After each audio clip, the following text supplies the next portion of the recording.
Because this is quite I bought like the first 4 rows in his concert. You bought the first 4 rows in his concert? Yeah, there was like... How many did you buy? If you say you bought the first 4 rows, is that a couple hundred? Yeah, it was cheap though. It was cheap tickets, so it was something to do. We done it for years. I looked at it, I said... In this book, you say that you and your team beat 50 Cent Absolutely. up. Abso-fucking-lutely. And now, this is the first I'm ever hearing about this. No. That, do I recommend for beef to be 20, 30 years? I think that's dumb. I think it should be... Man, let's be real for a second. Hip-hop has seen its share of battles. We're talking about legendary clashes. Nas versus Jay-Z, Tupac versus Biggie. But then there's 50 Cent versus Ja Rule. This wasn't just a beef, this was a war. A straight-up, no-holds-barred conflict that spilled out of the booth and onto the streets. It defined an entire era of music. It was a heavyweight championship fight for the soul of New York, and the whole world was watching. This feud had everything. It had drama, violence, and hit records. It had betrayal and loyalty. It changed how artists marketed themselves. It showed the world that a rap beef could dismantle an entire record label. For years, these two Queens natives were locked in a battle that felt personal because it was. We're talking about a level of animosity that you just don't see anymore. To understand this beef, you gotta understand Queens in the late 1990s. This wasn't the Queens you see in travel brochures. This was the home of lyrical legends like Nas, Run DMC, and A Tribe Called Quest. But it was also a place where the streets had their own set of rules. The hustle was real. The energy was raw. In neighborhoods like Hollis and South Jamaica, you had to be tough to survive, and even tougher to make a name for yourself. Ja Rule, born Jeffrey Atkins, was already making noise. He had a unique style, blending rugged rhymes with a melodic, gravelly voice that the ladies loved. He signed with a rising label, Murder, Inc., run by the powerful Irv Gotti. They were crafting a formula for success. Ja was their superstar, their golden goose. He was dropping hit singles, selling millions of records, and living the high life. Then you have Curtis Jackson, also known as 50 Cent. His story was completely different. He came from the same streets, but his path was darker, more violent. He was a product of the crack era, a notorious hustler who had seen it all.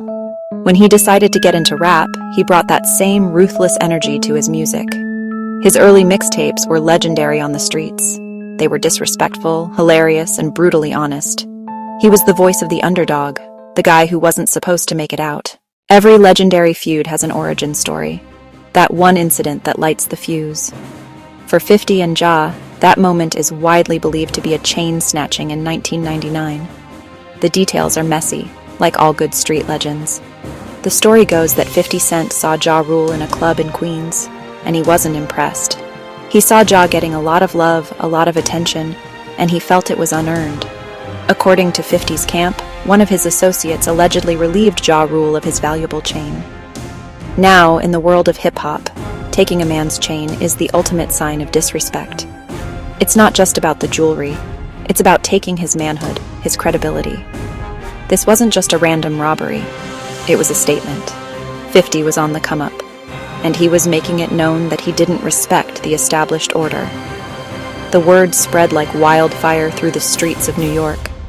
A rapper as big as Ja Rule getting his chain snatched. It was a huge deal. It immediately put a target on 50's back, but it also gave him a massive boost in street cred. This single act of aggression set off a chain reaction of violence and diss tracks that would last for years. The chain snatching became the symbolic start of the beef, the point of no return. When you're talking about a beef this deep, you gotta hear both sides. The truth is usually somewhere in the middle, buried under years of anger and pride. If you ask 50 Cent, the story is simple. He'll tell you the beef started because a friend of his robbed Ja Rule for his chain. In 50's world, that's just how it goes. He saw weakness and he exploited it. For him, it was never about Ja specifically. It was about the principle. He felt Ja and Murder Inc. were portraying a gangster image that they didn't live up to. Now, flip the coin and listen to Ja Rule's side. He'll tell you a completely different story.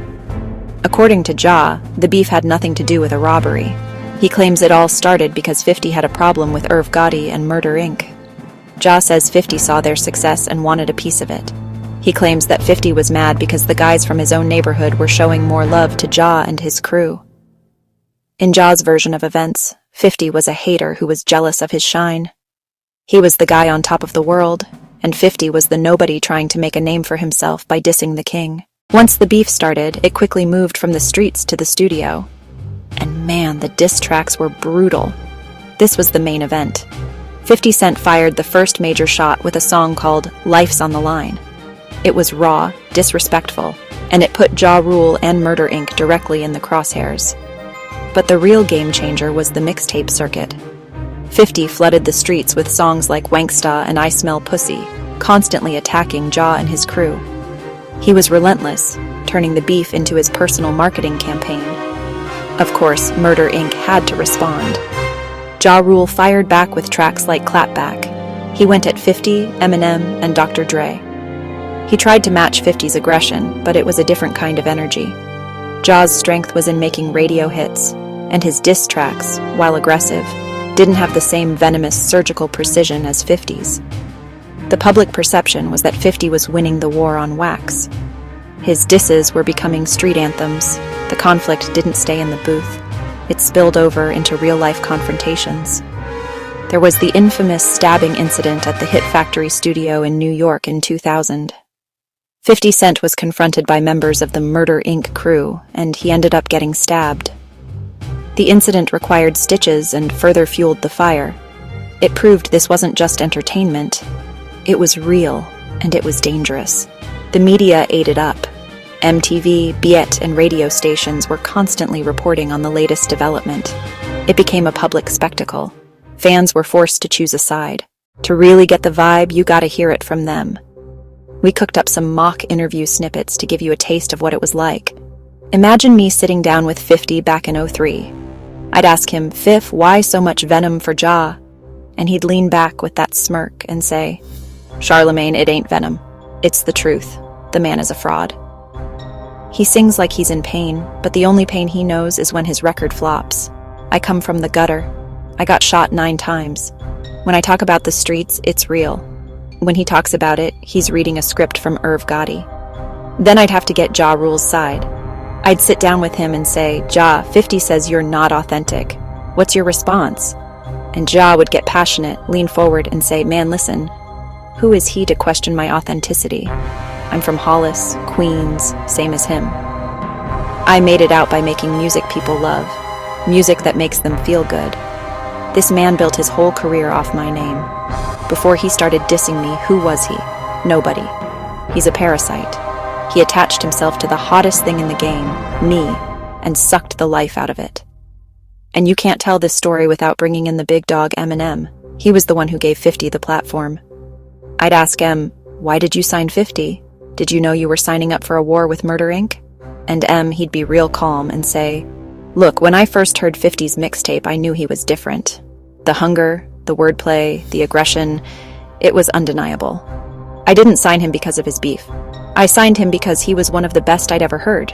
The Ja Rule stuff, that was his thing. But if you come at my artist, you come at me. You come at Shady." This beef was never just a one-on-one fight. It was a war between entire camps. On one side, you had Murder Inc. Records. They were a powerhouse. Led by Irv Gotti, they had a roster of stars including Ja Rule, Ashanti, and Charlie Baltimore. They dominated the charts with a proven formula of street-edged R&B and pop rap. For a while, they were untouchable. They had the radio on lock. They had the videos on TRL. Murder Inc. was more than a label. It was a movement. On the other side, you had the rise of a new empire, Shady Aftermath, with their secret weapon, G-Unit. When Eminem and Dr. Dre co-signed 50 Cent, it was a seismic shift in the industry. They gave 50 an unstoppable platform and a budget to match his ambition. And 50 brought his own crew, G-Unit, with Lloyd Banks and Tony Yayo.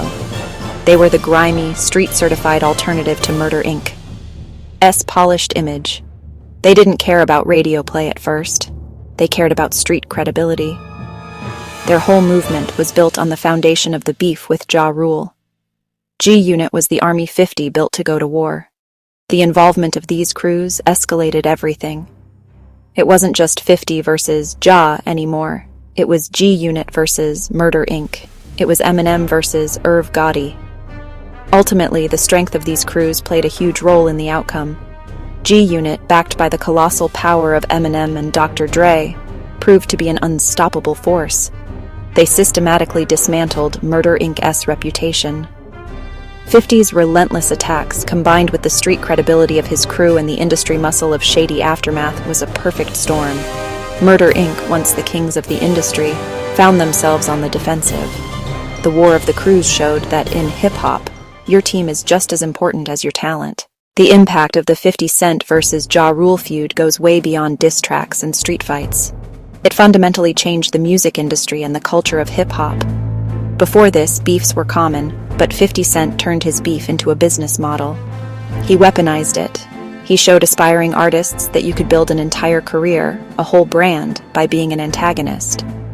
His debut album, Get Rich or Die Tryin', wasn't just a collection of songs. It was the culmination of his war against Ja Rule. This feud marked a major shift in what the audience valued. For a while, Ja Rule's pop-friendly formula was the key to success. But 50 Cent brought a new level of realness to the mainstream. His narrative, the shooting, the street hustling, the fearlessness, became his biggest selling point. Authenticity, or at least the perception of it, became the most valuable currency in hip-hop. Artists were no longer just judged on their lyrical skill or hit-making ability, but on their backstory and their street credibility. The industry also took notes. Record labels saw the commercial power of a well-publicized beef. It generated endless free press.